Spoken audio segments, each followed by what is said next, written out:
Perspektive Ausland. Der Podcast für Unternehmer und Freiberufler, die es ins Ausland zieht. Egal ob Steuerplanung, Auslandsfirmengründung oder Lifestyle-Fragen.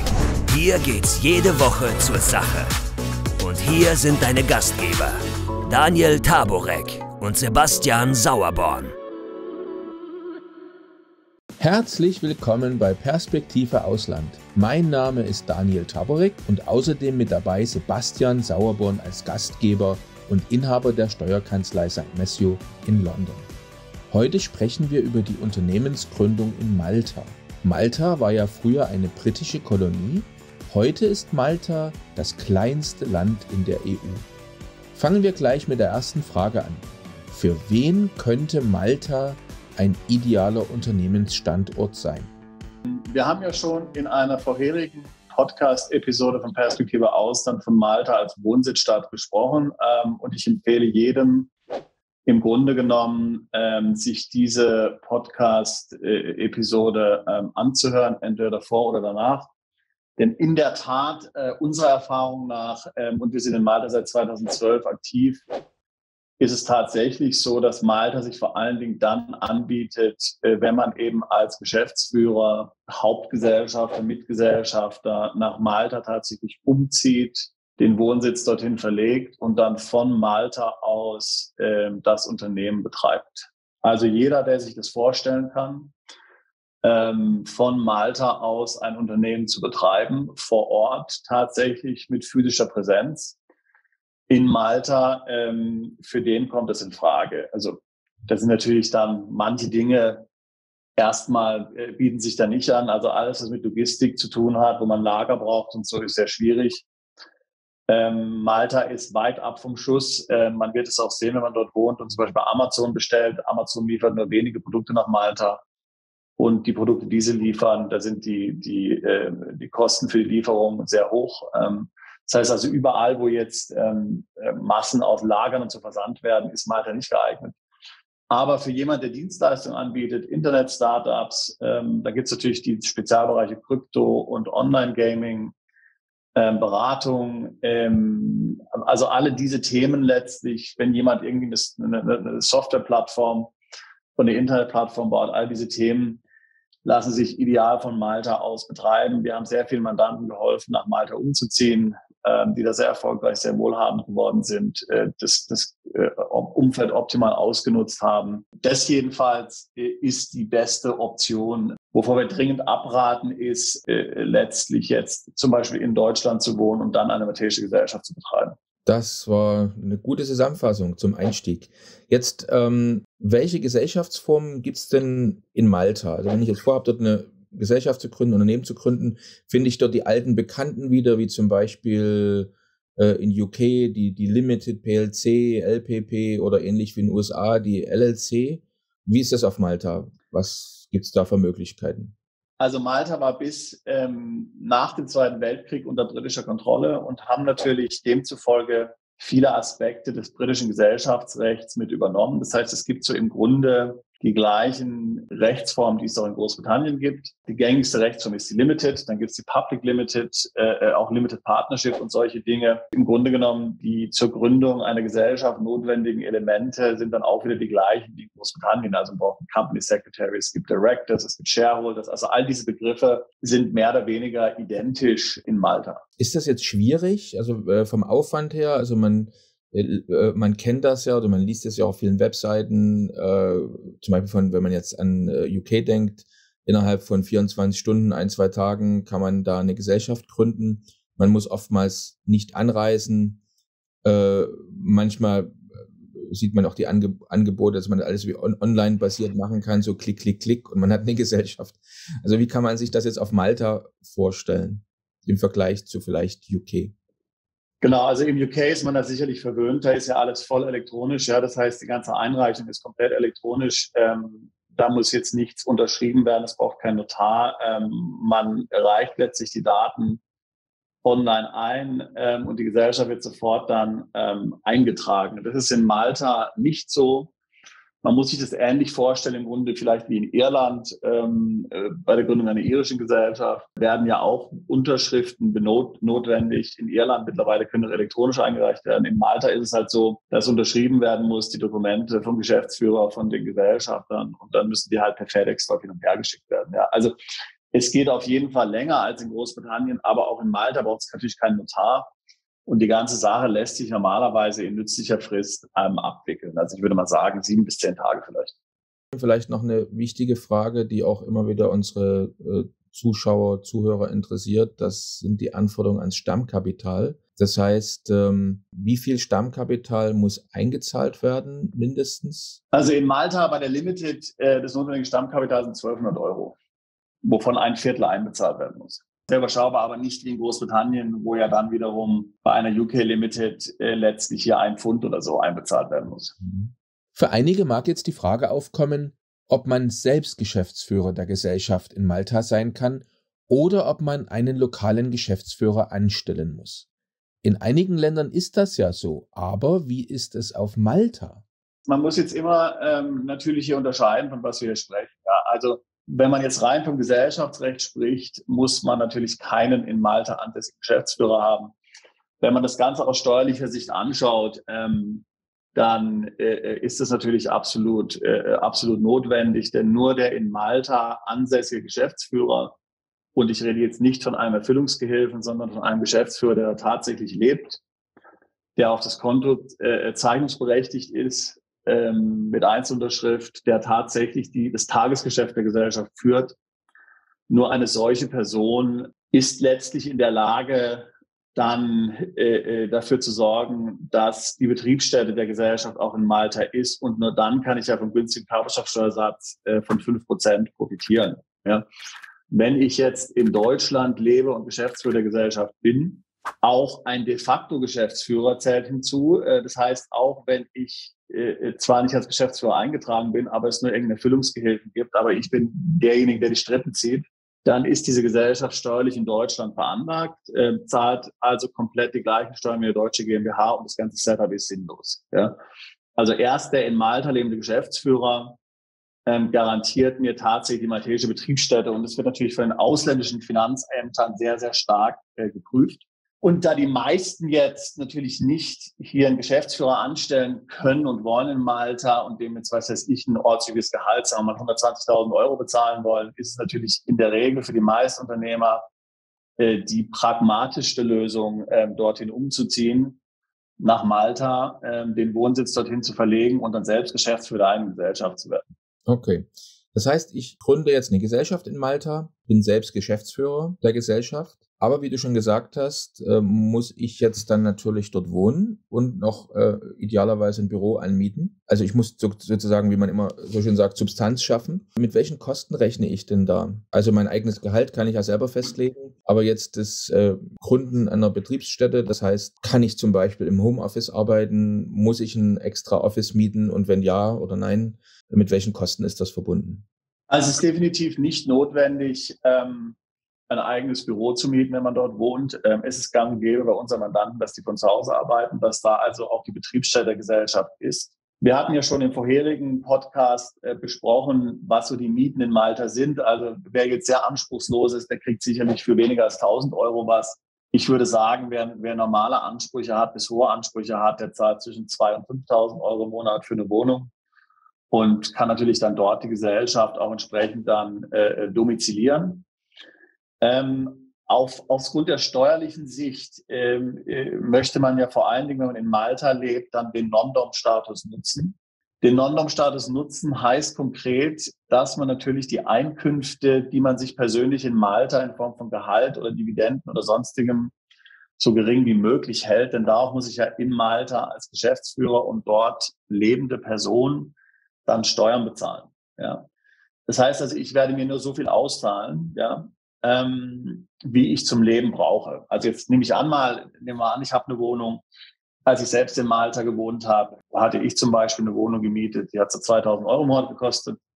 Und dann rechnet man noch ein bisschen, Verpflegung. Also man sagt, angenommen, man braucht jetzt so 4.000, 5.000 im Monat, dann würde ich mir eben ein Gehalt ausbezahlen, was entsprechend so bemessen ist. Ja.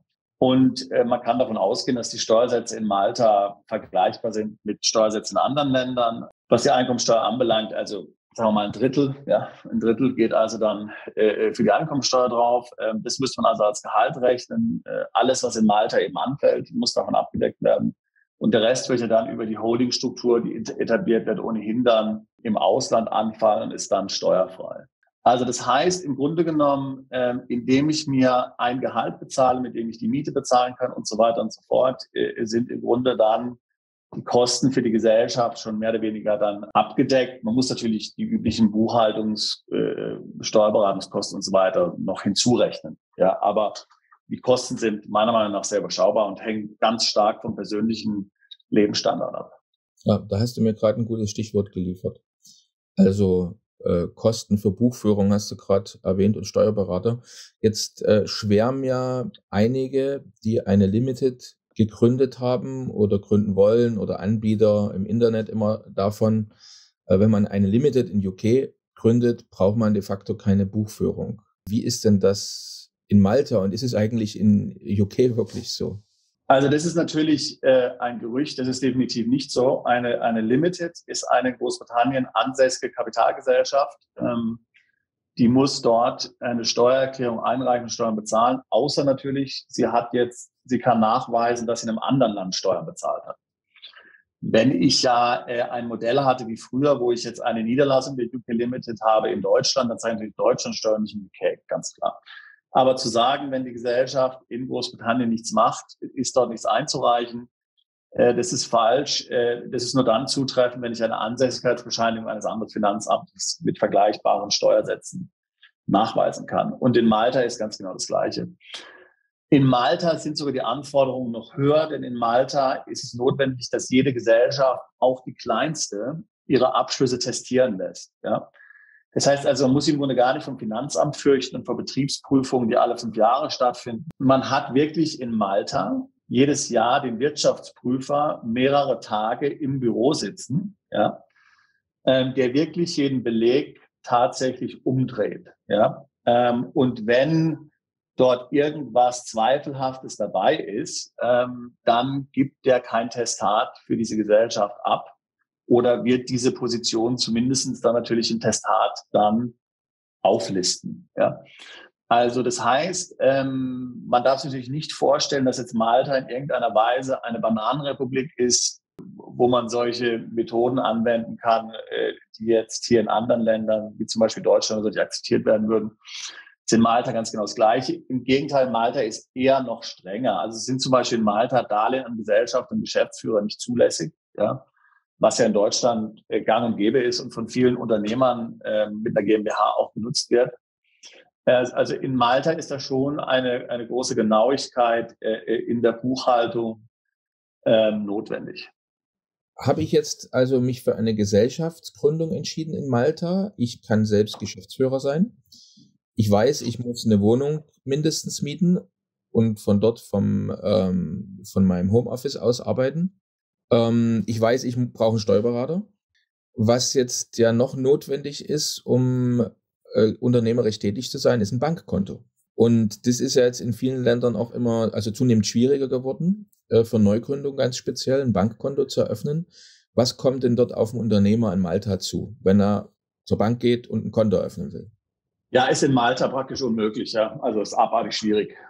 Viel schwieriger als in den meisten anderen Ländern. Kann man also nur davon abraten. Ja. Es gibt in Malta die üblichen Banken, was heißt die üblichen Banken? Es gibt in Malta natürlich die HSBC, es gibt die Bank of Valletta, es gibt BANIF und dann noch eine Reihe von kleineren Banken, auch zum Beispiel die österreichische Sparkasse hat eine Niederlassung. Aber selbst mit Wohnsitz in Malta ist es unendlich schwierig, dort ein Konto zu bekommen. Ja. Das geht teilweise ein halbes Jahr, man muss einen umfangreichen Businessplan, Webseite und so weiter einreichen. Nur dann ist es möglich. Das heißt, wir sagen im Grunde den meisten Mandanten, dass sie ein Konto eröffnen sollen bei einer der Internetbanken, also Wise, Revolut oder aber dann halt, es gibt ja auch in Malta etliche neue Banken, da kann man es dann auch dann probieren. Ja. Aber die traditionellen Banken ist sehr schwierig und ist schon auch seit vielen Jahren sehr schwierig. Also Man muss auch eben sagen, wir hatten das ja im Podcast angesprochen, da gibt es auch eine gewisse Bevorzugung von Einheimischen. Also wenn man jetzt maltesisch ist, ist natürlich was ganz anderes. Oder wenn man jetzt ein Büro hat, wo 100 Leute sitzen, ist auch was ganz anderes. Ja. Aber alles andere ist schwierig in Malta. Für viele ist es ja sehr wichtig, eine europäische Umsatzsteuer-ID zu bekommen. In europäischen Ländern wie Irland ist das in letzter Zeit immer schwieriger geworden. Unsere Frage ist jetzt, wenn ich in Malta eine Gesellschaft gründe, wie einfach oder auch schwer ist es, dort eine europäische Umsatzsteuer-ID zu beantragen? Also man muss sich natürlich zunächst mal immer vor Augen halten, wie klein Malta eigentlich ist. Ja? Also die Bevölkerung sind 400.000 Leute. In der Abteilung, in der Umsatzsteuernummern vergeben werden, arbeiten 2 Leute. Okay, so. Wenn jetzt der eine krank ist oder im Urlaub ist, dann ist es einer. Ja? Und die muss ich jetzt dadurch so einen Wust von Anträgen durcharbeiten. Also schon allein deswegen kann es möglicherweise sehr lange dauern, bis die Umsatzsteueridentnummer vorhanden ist, selbst wenn der Antrag an sich in Ordnung ist. Ansonsten würde ich sagen, gelten die anderen Bedingungen, wie sie zum Beispiel auch in Irland haben, und es gelten auch die gleichen Schwierigkeiten, die man in Irland hat und die es ja auch jetzt in vielen anderen EU-Ländern mittlerweile gibt. Wenn man also dort vor Ort lebt und zeigen kann, dass die Gesellschaft eine Betriebsstätte hat und vor Ort in die Wertschöpfung involviert ist, dann ist es möglich, ja, und dann bekommt man sie auch, die VAT-Nummer, und mal jetzt und unter der Prämisse, dass die beiden Herrschaften dort voll einsatzfähig sind, hat man sie auch innerhalb von ein paar Wochen, ja. Aber also wenn das nicht der Fall ist, ist es praktisch aussichtslos. Ja, jetzt stellt sich mir dann die Frage, wenn wir jetzt alles das, was wir gehört haben, über Malta mal vergleichen mit dem Standort Irland, wäre es dann nicht genauso attraktiv oder sogar attraktiver, nach Irland zu gehen und dort eine Firma zu gründen? Ist auch in der Europäischen Union mit Bankkontoeröffnung, VAT-Nummerregistrierung scheint in Irland ähnlich schwierig oder gleich schwierig, vielleicht sogar leichter zu sein als in Malta. Wenn ich zumindest die entsprechende Substanz dort aufbaue und als ansässig bin als Geschäftsführer. Also warum Malta? Also es ist eine sehr gute Frage. Also viele Mandanten stehen natürlich auch vor der Frage, gerade wenn sie jetzt im Grunde flexibel sind und auch sagen können, sie wollen umziehen, aber können in beiden Ländern wohnen. Was ist besser, Malta oder Irland? Also zunächst muss man sagen, dass das eigentlich eine Frage ist, die jetzt mit Steuern und so weiter nichts zu tun hat, sondern da geht es natürlich auch um Reputation. Ja? Wenn ich jetzt in irgendeinem Bereich tätig bin, wo jetzt zum Beispiel große deutsche Unternehmen regelmäßig Rechnungen erhalten, dann ist es möglich, dass die sagen, naja, also eine Rechnung aus Malta, das sehen wir jetzt nicht so gerne und da kriegen wir dann Probleme. Also da gibt es ein gewisses Misstrauen. Ja? Man sagt ja immer, je kleiner die Insel, desto unseriöser ist es. Ja? Und Malta ist nun mal die kleinste Insel von allen. Ja? Großbritannien und Irland sind ja deutlich größere Inseln. Ja? Insofern ist da natürlich auch die Reputation, muss man sagen, in Irland deutlich besser. Natürlich gibt es jetzt viele Branchen, wo das völlig egal ist. Ja? Also weiß jetzt ich, wenn man irgendeine Seite betreibt mit Online-Gaming oder irgendeine Seite, die sich eher an Verbraucher richtet, spielt es keine Rolle. Oder vielleicht ist auch mit den Kunden, die ich berate, habe ich so ein joviales Verhältnis, dass es auch egal ist. Ja? Aber man muss natürlich sehen, in Irland ist Facebook, Microsoft, Google und so die ganz großen IT-Unternehmen. Das heißt, es ist natürlich für jeder identifiziert sofort IT mit Irland. Ja, das heißt, wenn ich in der Branche tätig bin, ist es nicht schwierig, hier als innovativ und seriös angesehen zu werden, während es in Malta ja manchmal schwierig ist. Aber das ist die erste Frage, die man anschauen müsste. Die zweite Frage ist, wir haben schon besprochen, der Umzug ist im Grunde unbedingt notwendig und es ist halt nun mal so, dass die Lebensqualität in Irland, sage ich mal, in Anführungszeichen speziell ist. In Irland regnet es halt mal tatsächlich jeden Tag, was ja in Großbritannien nicht der Fall ist, ja, auch wenn es viele glauben. In Irland regnet es tatsächlich jeden einzelnen Tag und man muss sich halt tatsächlich überlegen, ob man das möchte, ob man das was ausmacht. Da ist Malta natürlich schon attraktiver, ist Mittelmeer, man hat viel Sonne. Wenn man jetzt so ein Boot hat und so, kann man natürlich da viel machen. Also die Lebensqualität in Malta ist natürlich schon, wenn man Sonne mag und so, möglicherweise deutlich besser. Und natürlich rein steuerlich ist in Irland die Körperschaftsteuer 12,5% und in Malta ist 5%. Ja? Also das heißt weniger als die Hälfte. Das heißt, für die maximale steuerliche Hebelwirkung ist natürlich Malta ein deutlich besserer Standort.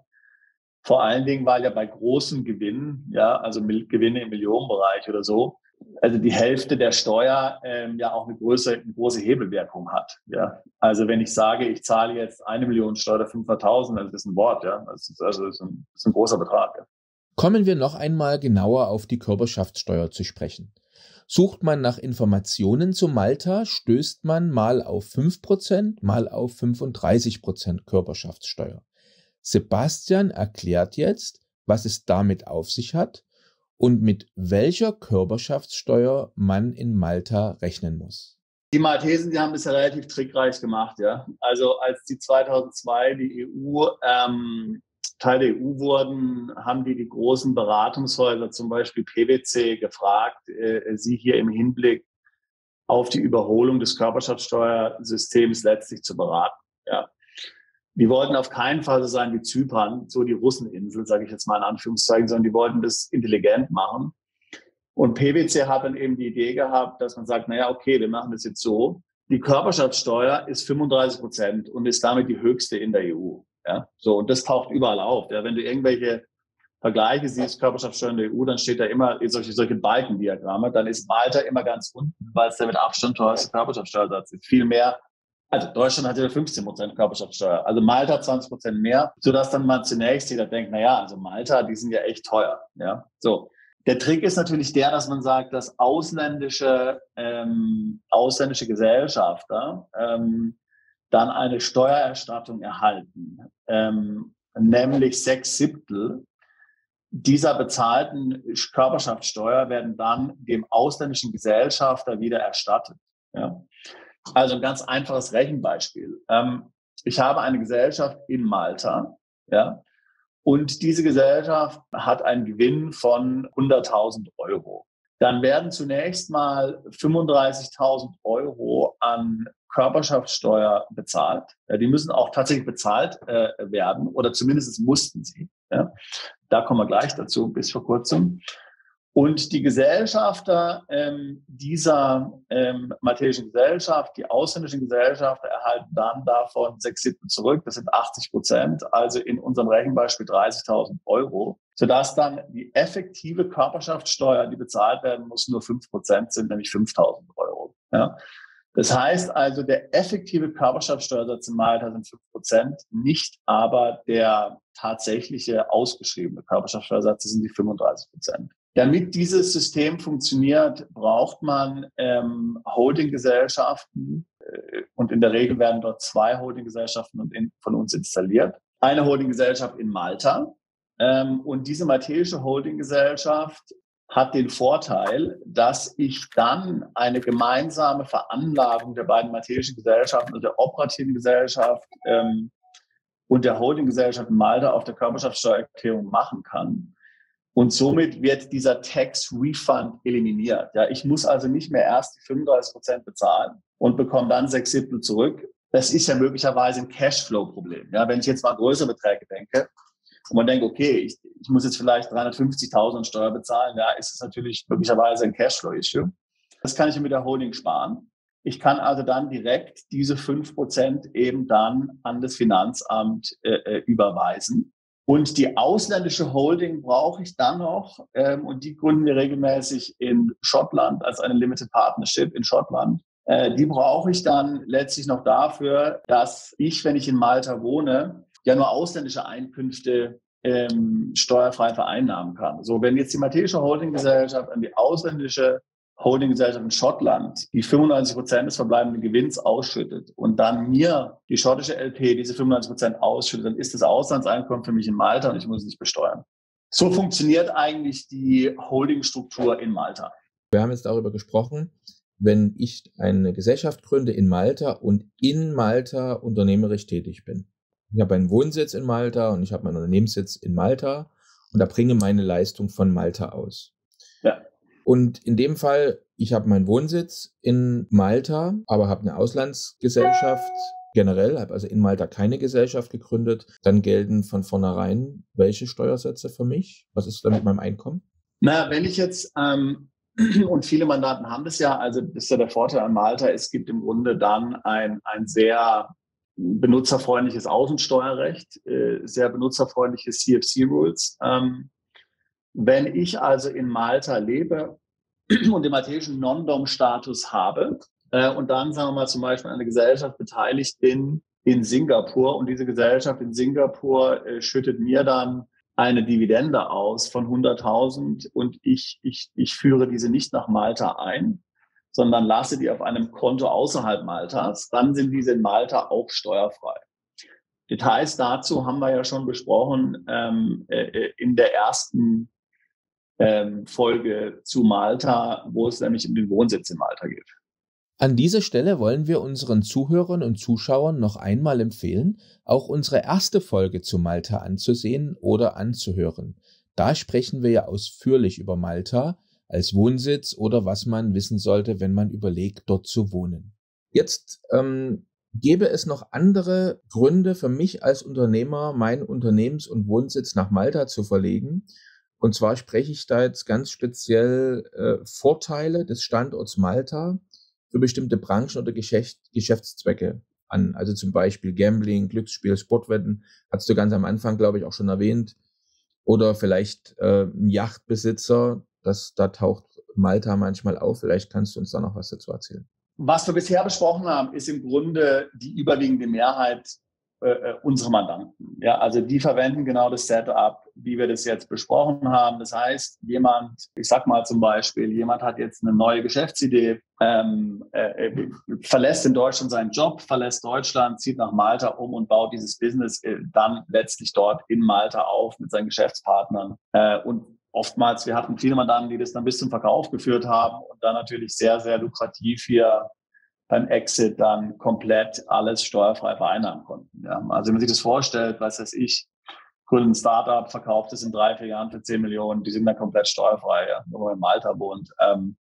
Das ist natürlich schon ein Wort. Also was wir besprochen haben, ist das Standard-Setup für die meisten Mandanten. Es gibt dann natürlich Spezialfälle, die du jetzt angesprochen hast. Malta ist weltweit führend für Online-Casinos. Die haben dort eine sehr, sage ich jetzt mal, weit anerkannte Gesetzgebung für die Lizenzierung von Online-Casinos. Das heißt, die ist allgemein, hat einen hohen Standard und ist auch so anerkannt in der Welt. Das heißt, wer im Grunde ein Online-Casino betreiben will, der tut dies oft in Malta. Und da gibt es auch sehr, sehr viele dieser Online-Gambling-Firmen. Ja, also es ist absolut ein Hub dort. Die schaffen sehr viele Jobs, denn man ist ja klar, ich mache ja so ein Online-Casino nicht für die maltesische Kundschaft, sondern ich habe dann eben deutsche Spieler und brauche dann eben insofern auch dann ein deutsches Support-Team. Und wie gesagt, die Gesetzgebung schreibt vor, dass das alles von Malta aus passiert. Ja, also deswegen gibt es zum Beispiel allein 8.000 Schweden in Malta, die in dieser Branche arbeiten. Das ist ganz sicherlich eine Branche. Vor wenigen Jahren wurde ja Malta dann letztlich auch so ein bisschen dann Crypto Island genannt, weil im Grunde genommen Malta sich gesagt hat, das Gleiche, was wir damals mit den Online-Casinos gemacht haben, machen wir jetzt im Grunde mit dem Krypto,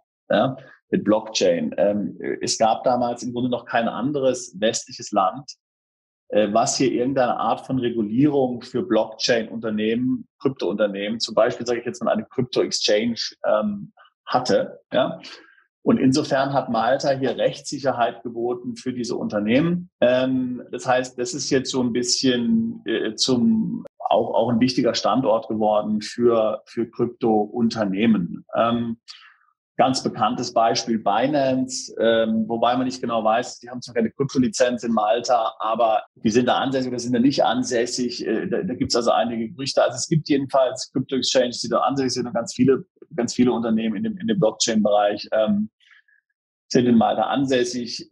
Einen gewissen Dämpfer, sage ich mal, hat dort diese Maßnahme der FATF geführt letztes Jahr, wo ja Malta auf die graue Liste gesetzt wurde. Aber ich denke, das wird gelöst werden und dann wird dem nichts mehr entgegenstehen. Also Krypto ist eine zweite Branche, wo man sich überlegen sollte, in Malta möglicherweise Fuß zu fassen, wenn man in dem Bereich tätig ist. Natürlich die ganze Finanzbranche ist auch relativ groß, ja. Also jetzt alternative Investmentfonds, Finanzberater, Investmenthäuser und so.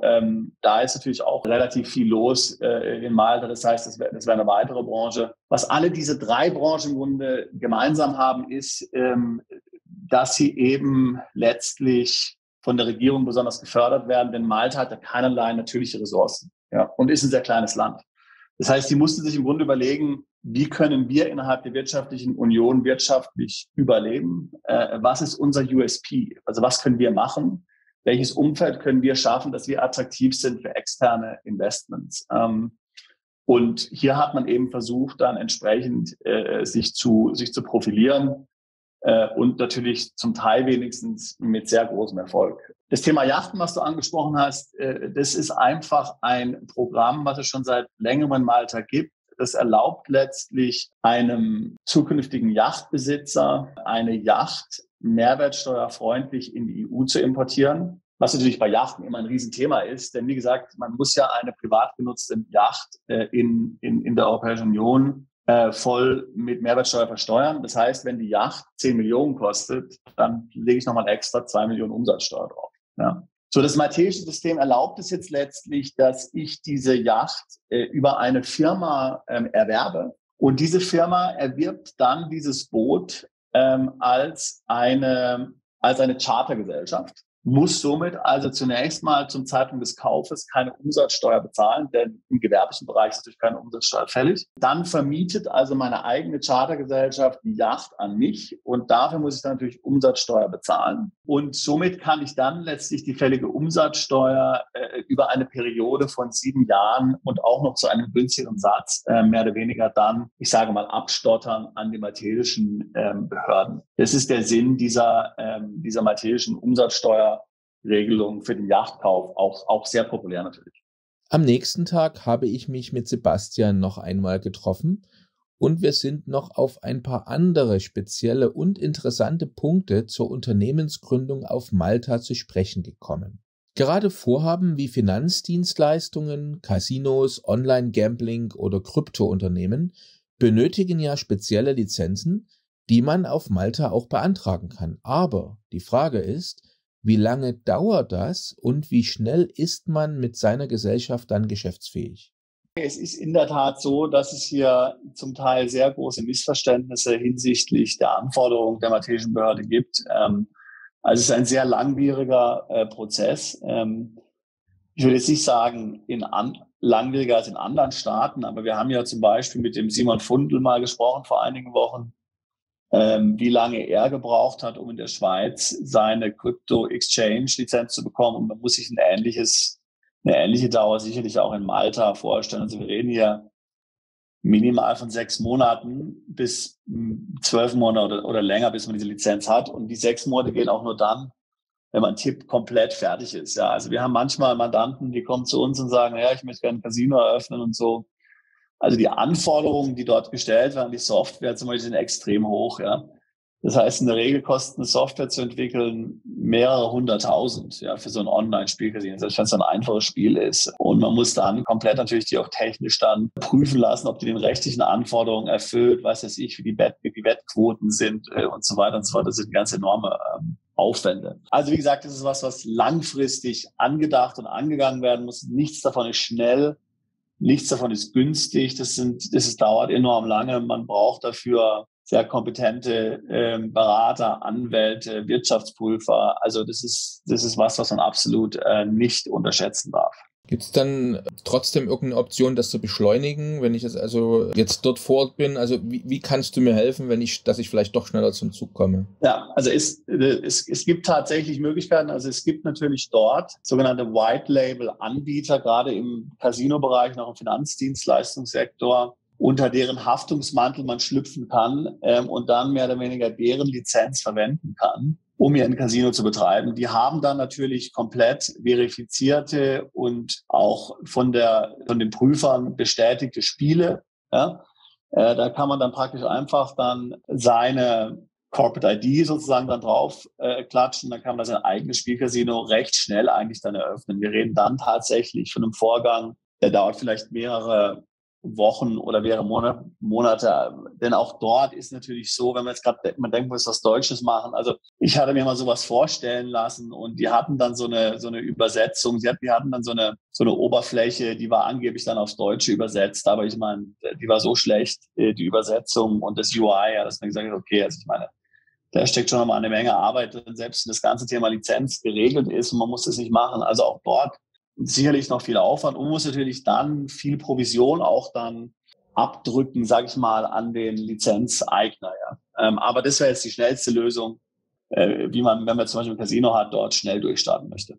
Okay, jetzt haben wir schon im ersten Teil des Podcasts zum Thema Wohnsitz Malta gesprochen, haben gesehen, also schon hat fantastische Möglichkeiten, das ist eine schöne Umgebung, aber jetzt, wenn ich zwar eine Gesellschaft gründen möchte auf Malta, aber mich noch nicht entschieden habe oder das vielleicht auch aktuell auch gar nicht vorhabe, in Erwägung zu ziehen, nach Malta umzuziehen, gibt es eine legale, gesetzeskonforme Möglichkeit, meine Gesellschaft in Malta zu gründen, ohne in Malta zu wohnen?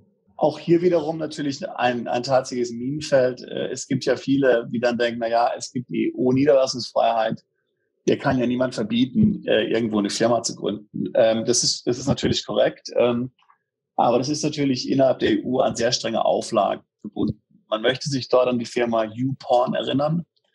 Diese Porno-Webseite, dort wurde ja die höchste Kaution bezahlt, die jemals in Deutschland bezahlt wurde, 10 Millionen Euro, damit der Gründer dort von YouPorn weiterhin auf freiem Fuß ist. Die hatten das nämlich auch ganz trickreich gemacht, wie sie dachten. Die haben also eine Firma auf Zypern gegründet, hatten dort irgendeinen zypriotischen Steuerberater, der dort Director war, und die haben alles von Hamburg aus gemacht. Ja. Und dann kam die Steuer dahinter und das ganze Ding ist natürlich hochgegangen. Ja. Und die haben sich auch auf die EU-Niederlassungsfreiheit berufen, was, wie gesagt, totaler Quatsch ist. Also die EU-Niederlassungsfreiheit sagt im Grunde aus, dass man überall ein Unternehmen gründen kann, aber es gibt dann sehr strenge Voraussetzungen, ja, wie dieses Unternehmen ausgestaltet werden muss, wie viel Substanz es haben muss, damit es dann von der heimischen, zum Beispiel der deutschen Steuerbehörde akzeptiert wird. Ja. Man ist ja verpflichtet, die Beteiligung dem Finanzamt zu melden. Und wenn das Finanzamt dann fragt, du hast eine Malta-Firma gegründet, hast du schön gemeldet, jetzt sag mir doch mal, wer ist der Geschäftsführer, was verdient der, schicke mal die Lohnabrechnung, bestätige mal, dass es kein Anwalt ist, kein Steuerberater, bestätige mal, dass der Einzige ist, der Zugriff hat auf das Konto der Gesellschaft, schicke mir mal den Mietvertrag für das Büro, schick mir mal dort eine Skizze, wie dieses Büro aussieht, wie viele Mitarbeiter sind, dass da die Wertschöpfung ist. Also der wird sehr detailliert gefragt. Ja. Wir haben es auf der Website beschrieben unter der sogenannten Nihil-Obstat-Lösung. Nihil-Obstat, das ist ja ein lateinischer Begriff dafür, für nichts hindert. Also was muss erfüllt sein, damit das Finanzamt sagt, okay, hier gibt es keine Hinderungsgründe, wir akzeptieren diese Gesellschaft so. Und da ist im Grunde, man braucht einen Geschäftsführer, der richtig verdient, sagen wir mal 50.000 im Jahr. Man muss 2, 3 Mitarbeiter haben, man muss ein richtiges Büro haben, da muss richtig was stattfinden in Malta.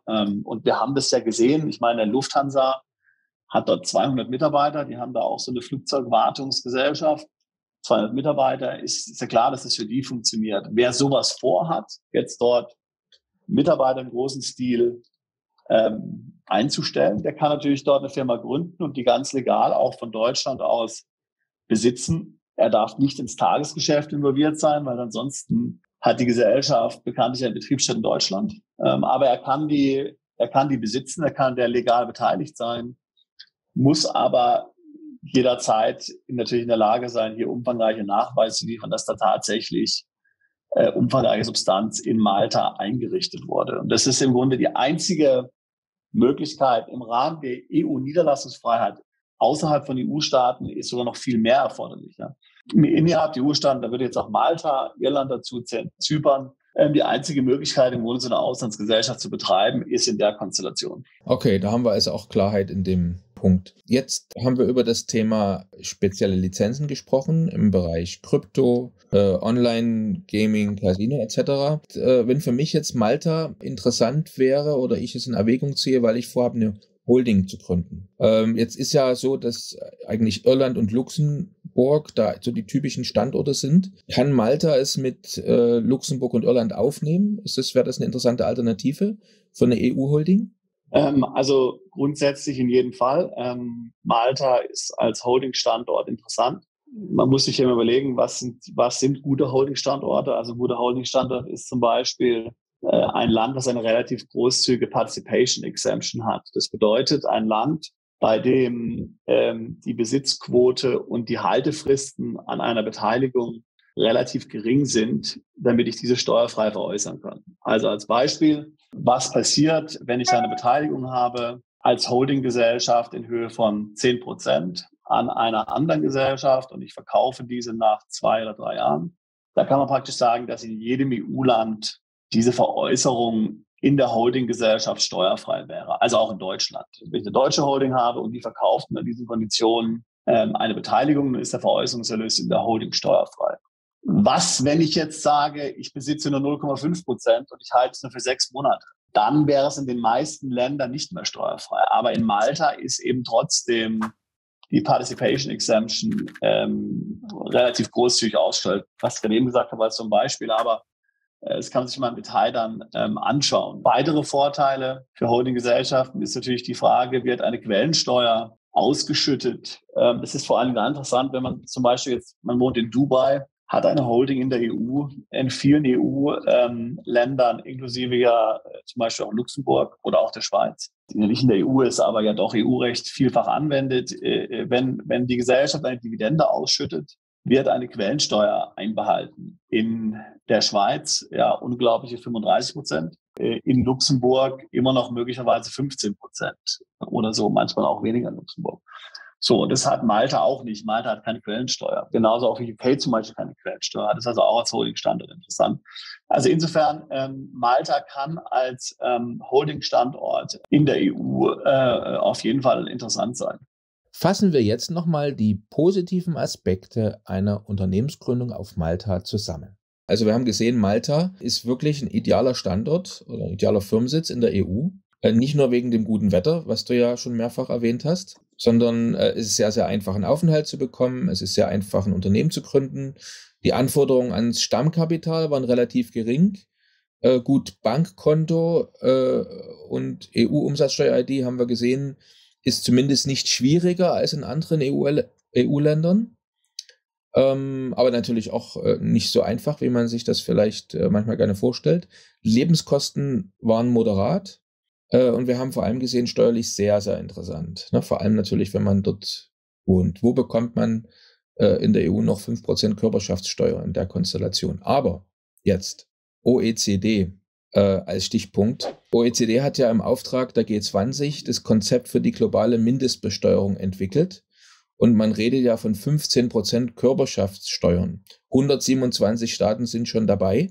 Wollen das also umsetzen. Und jetzt könnte es ja sein, die 5% erwähnten Körperschaftssteuern, die so fantastisch klingen, lösen die sich dann in Luft auf? Also kann das passieren? Oder vielleicht kannst du da noch ein bisschen Licht ins Dunkel bringen. Ja, also das ist natürlich auch einer dieser Punkte, die doch von großen Teilen der Bevölkerung komplett falsch verstanden wurden. Ja. Diese 15% sind ja letztlich nur für die größten Unternehmen der neue minimale Satz für die Körperschaftssteuer. Wir reden von Unternehmen, die einen Umsatz von mehr als 750 Millionen Euro machen. Ja.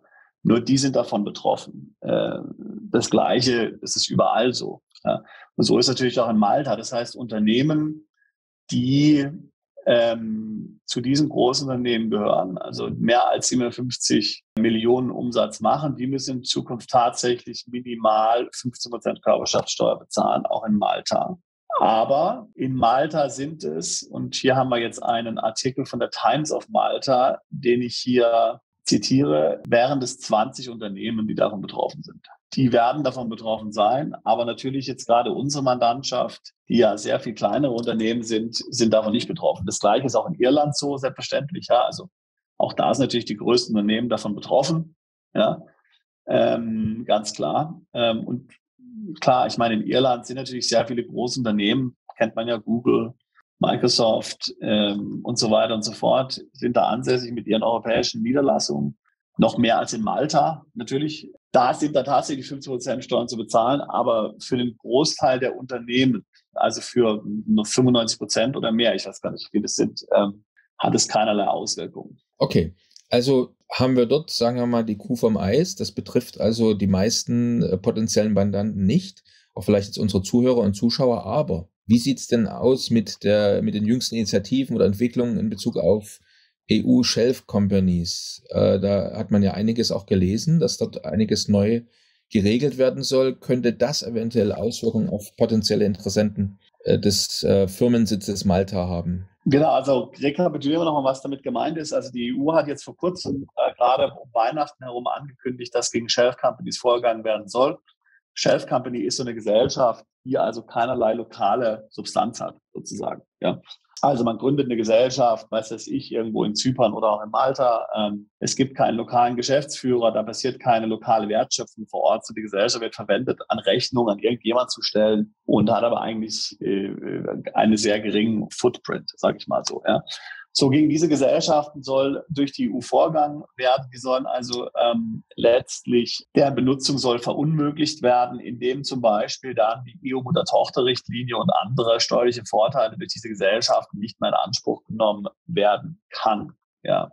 Also mal angenommen, ich hätte jetzt eine deutsche Holdinggesellschaft. Ich bin eine deutsche Unternehmensgruppe, habe eine deutsche Holdinggesellschaft, habe eine Malta Shelf Company, also irgendwie eine kleine Gesellschaft, die schreibt irgendwelche Rechnungen an Kunden, sonst irgendwo außerhalb der EU. Diese Gesellschaft macht Gewinne und führt diese Gewinne, zahlt darauf 5% Steuern in Malta, führt den Rest dann an die deutsche Holdinggesellschaft ab. Dann wäre hier nicht mehr die EU-Mutter-Tochter-Richtlinie praktisch anzuwenden in Zukunft, sondern kann die deutsche Holdinggesellschaft letztlich dann diese Gewinne nachbesteuern nach deutschem Körperschaftssteuer- und Gewerbesteuersatz. Also das wären jetzt so die konkreten Voraussetzungen. Auch hier fällt es mir jetzt schwer zu sagen, wo für unsere Mandantschaft der konkrete Ansatzpunkt wäre, denn normalerweise viele der steuerlichen Vorteile innerhalb der EU, wie jetzt EU-Mutter-Tochter-Richtlinie und diese Dinge, werden ja nicht so unbedingt jetzt hier in Anspruch genommen von unserem Mandanten, oder wenn man kleine Unternehmen hat. Da muss man aber dann möglicherweise dann umdisponieren. Aber ein ganz wichtiger Punkt ist natürlich auch, es gibt natürlich einen Grund, warum wir immer empfehlen, den Wohnsitz zu verlagern. Ja, und gerade im Fall von Malta raten wir immer dazu, nach Malta umzuziehen. Und in dem Moment, wo der Eigentümer und der Geschäftsführer der Gesellschaft ja vor Ort lebt, ist es auch keine Shelf Company mehr. Das heißt, alles, was wir gerade eben gesagt haben, würde nicht zutreffen. Also insofern kann ich mir eigentlich, wenn man der Strategie folgt, die wir jetzt schon seit Jahren verfolgen, gerade in Malta, also komplett alles aufgeben, nach Malta umziehen, dort Unternehmen gründen, sich dort anstellen lassen, selbst Geschäftsführer zu sein, selbst Gesellschafter zu sein, das komplett von dort zu betreiben, dort eine Betriebsstätte zu haben, Mitarbeiter zu haben und so weiter und so fort, dann ist man eigentlich dort keinem Risiko ausgesetzt. Okay, und das zum Thema Risiko. Das Risiko, dass mir letztendlich aggressive Steuerplanung vorgeworfen wird, jetzt im Sinne der ATAD, wie sieht es damit aus? Also wenn ich jetzt, letztendlich ist es ja so, dass der Reiz, vielleicht meinen Unternehmenssitz in Malta zu wählen, sind ja schon steuerliche Vorteile. Also 5% Körperschaftssteuer, wie du es erklärt hattest, bekomme ich ja sonst in der Form nirgendwo anders. So, jetzt entscheide ich mich für Malta aufgrund dessen. Wird mir jetzt automatisch aggressive Steuerplanung angedichtet oder vorgeworfen? Sebastian erklärt hierzu aber erst einmal, was ATAD überhaupt bedeutet. ATAD ist die Anti-Tax Avoidance Directive der EU und die hat im Grunde zwei Dinge festgelegt. Ja. Die hat viele Dinge festgelegt, aber darunter zwei Dinge. Und eine Sache ist, und da sind jetzt auch wir dran gebunden, wenn man jetzt in Malta eine Steuerberatungskanzlei betreibt, eine Anwaltskanzlei oder einen Corporate Service Provider, dann muss man letztlich bei jedem neuen Mandanten, der zu einem kommt und hier möglicherweise eine Gesellschaft gründen möchte oder sonst was unternehmen möchte, zunächst mal einen Test machen, warum der denn überhaupt diese Maßnahme ergreift. Ja. Und wenn wir jetzt mal sagen würden, wir haben jetzt einen Mandanten, der wohnt in Deutschland und der sagt, okay, die deutschen Steuern sind mir viel zu hoch, ich möchte in Malta eine Gesellschaft gründen, bitte machen Sie das für mich, dann wären wir verpflichtet, gemäß der ATAD, diesen Auftrag abzulehnen. Denn es ist aggressive Steuergestaltung und Steuerplanung. Und einen solchen Auftrag dürfen eben Anwälte, Corporate Service Provider und ähnliche Berufe im Grunde nicht mehr ausführen. Es geht da noch einen Schritt weiter. Wenn der jetzt seine Firma doch irgendwie gründet und der kommt dann hinterher zu seinem eigenen Steuerberater nach Hause und sagt, ich habe jetzt mal hier in Malta eine Firma gegründet, die Steuern in Deutschland sind ja viel zu hoch. Ich werde jetzt hier alles umschichten auf meine Malta-Gesellschaft. Dann ist im Grunde genommen der deutsche Steuerberater verpflichtet, im Rahmen der ATAD ihn auch zu melden. Also bei grenzübergreifenden Zusammenhängen, die der aggressiven Steuerplanung und Steuergestaltung hier im Grunde entsprechen. Auch hier muss man sagen, wie gesagt, das Modell, was wir haben, ist das sagen wir ja ganz bewusst, das sagen wir ja überall auf der Webseite, verlegt den Wohnsitz zuerst ins Ausland. Und das hat ja einen Grund. Und das ist genau mit ein Grund dafür, ja. Denn ein Umzug ins Ausland ist nie aggressive Steuerplanung. Ein Umzug ins Ausland, wenn man wirklich dorthin zieht, wirklich dort wohnt, ist es immer persönliche Präferenz, ja, persönliche Freiheit. Wenn ich in Spanien gerne wohne, wenn mir das Essen besser schmeckt, wenn mir das Wetter besser gefällt, dann ist es nie aggressive Steuerplanung. Auch wenn das meine tatsächlichen Motive sind, kann mir das nie vorgeworfen werden. So, und dann lebe ich in einem Land wie Spanien, habe den Beckham-Law-Status oder NRR-Status in Portugal oder aber den Non-Dom-Status in Malta. Dann sind ja sowieso meine Auslandseinkünfte steuerfrei. Und dann kann ich ja auch eine Firma gründen im Ausland, denn damit ist es dann keine aggressive Steuergestaltung mehr. Ja, dann zahle ich ja sowieso auf Auslandseinkünfte keine Steuern. Und insofern wäre auch die Maßnahme an sich nicht als aggressive Steuergestaltung zu identifizieren. Ja. Also insofern, wenn das mit dem Umzug kombiniert wird und der Umzug immer das primäre Motiv ist, dann ist man da abgesichert. Jetzt verlege ich also meinen Wohnsitz nach Malta, gründe mein Unternehmen in Malta, so wie du das jetzt gerade beschrieben hast. Bin dann aber doch regelmäßig in Deutschland. Gibt es dann irgendwas, was mir passieren kann? Also ich habe offiziell meinen Wohnsitz komplett nach Malta verlegt, aber setze mich regelmäßig in den Flieger, habe noch das eine oder andere in Deutschland zu tun. Also grundsätzlich natürlich nicht. Grundsätzlich ist es möglich, man ist nicht im Gefängnis, man kann das machen. Es gibt einige Dinge, die sind zu beachten.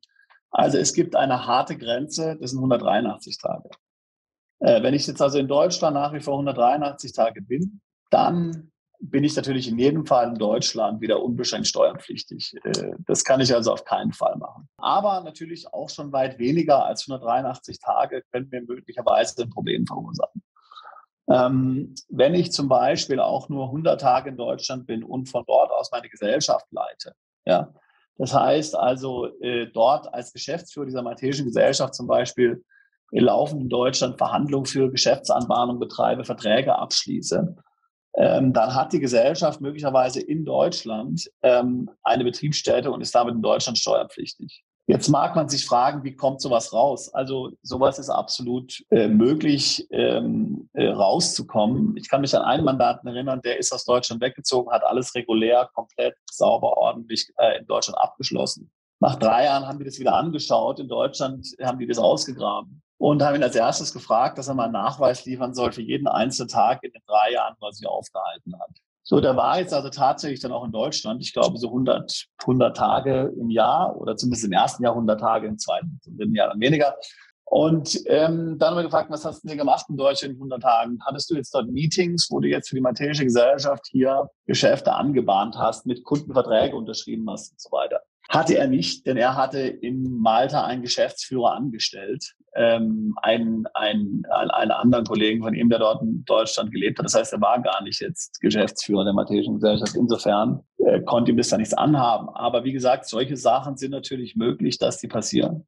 Das heißt, also wenn man sich in Deutschland aufhält, dann muss man natürlich auf jeden Fall darauf achten, wie lang das ist. Man muss auf jeden Fall darauf achten, was man dort tut. Man muss klar dokumentieren. Der wichtigste Teil ist natürlich, dass man in Deutschland keine Wohnung mehr hat, ganz klar. Also das heißt, wir haben zum Beispiel einen Mandanten, der in Malta lebt, der eine Firma in Malta hat. Der ist also 2 Wochen in Malta, dann ist er 10 Tage in Deutschland, dann wieder 2 Wochen in Malta, 10 Tage in Deutschland. Der lebt aber dort immer, oder wenn er dort ist, übernachtet immer im Hotel, hat also keine Wohnung dort. Alles mit dem Wissen des Finanzamts natürlich. Und ja, also der hat dort bisher kein Problem gehabt. Zum Schluss wollte ich von Sebastian noch wissen, wie denn ganz konkret die nächsten Schritte aussehen könnten, wenn jemand ernsthaft in Erwägung zieht, seinen Wohnsitz nach Malta zu verlagern und dort ein Unternehmen zu gründen.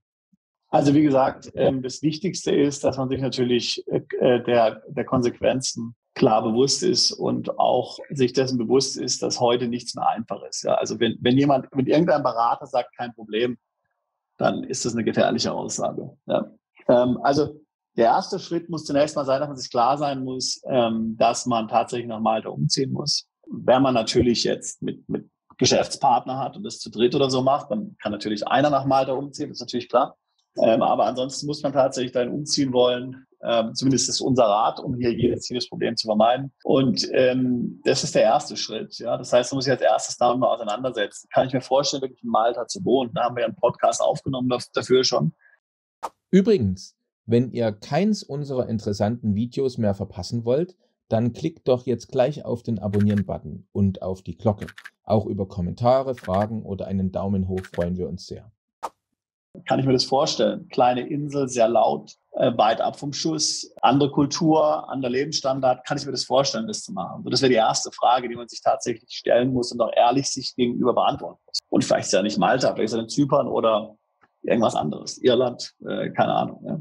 Also das heißt, ich würde jedem raten, der das tatsächlich vorhat, dort ein Unternehmen zu gründen, würde ich als erstes mal raten, sich in den Flieger zu setzen, mal eine Woche da zu verbringen. Malta ist gut, sehr gut connected. Man kann dort ohne weiteres hin. Es gibt schöne Hotels. Man kann dann eine Woche auch mit Familie mal dort bleiben und sich das mal vor Ort anschauen. Und dann sollte man sich dort auf jeden Fall mit den lokalen Gegebenheiten dann mal vertraut machen. Und wenn man das dann sich tatsächlich vorstellen kann, dann wäre der Umzug im Grunde genommen der erste Schritt. Das heißt, den muss man als erstes angehen. Und bevor man den gemacht hat, brauchen wir das mit der Firmengründung erst gar nicht anfangen. Ja. Wir sind in Malta vertreten.